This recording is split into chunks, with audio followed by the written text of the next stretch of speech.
ngayon, mag-manual computation tayo ng game theory na pure strategy. So, ang pure strategy guys ay madali lang. Pure strategy natin. Yan.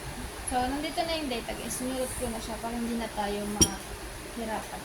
So, ang ano na to guys, naghahanap ng strategy yung dalawang company ng advertisement. So, ang same lang siya ng kay sir, pero iniba ko naman yung ano niya, mga data given. Yan. Binabaan ko lang siya ng isa. Yan. Tapos, yan. Kailangan natin magbuo ng payoff summary. Tapos, yung domination naman. Parang pinaghalo ko na siya sa isang table. So, sa TV, may $5 siya na gain. Si Bluish, siya radyo meron din. Sa sponsorship naman, ito yung, yung kay Peaches naman, ito yung gain niya. Tapos, may lose siya ng $7,000. So, guys, naka-dollar base tayo. $1,000 base. So, ang una natin gagawin, guys, is para, kukunin natin yung max nung column natin. So, ito siya guys. Ano yung max na itong dalawa, which is 5 and 4. Siyempre yung 5. So, kasi 5 is TV. TV siya guys. Then, yung isa, ito naman, 2 or 7, negative 7. Siyempre yung 2.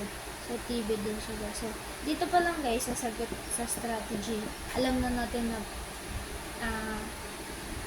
hindi pa pala, sorry guys. Hindi pala muna natin malaman. Ay, hindi. Yeah, same siya guys.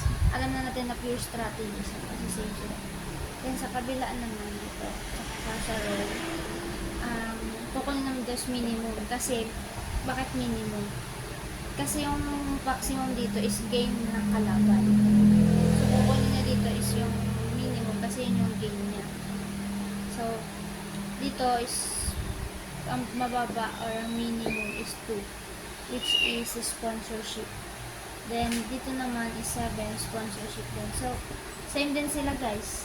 So, ano ibig sabihin nito? It's a pure strategy.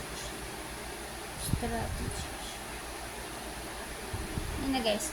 Then, i-dominate natin to. I-dominate natin siya. Just the print. Dominate natin si print. Dominate natin si radio. So, ang natira na lang guys is 2. Same na 2.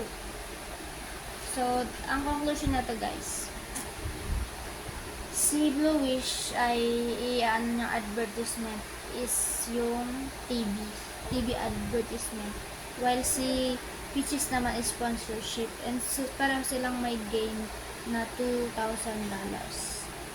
Yun lang guys.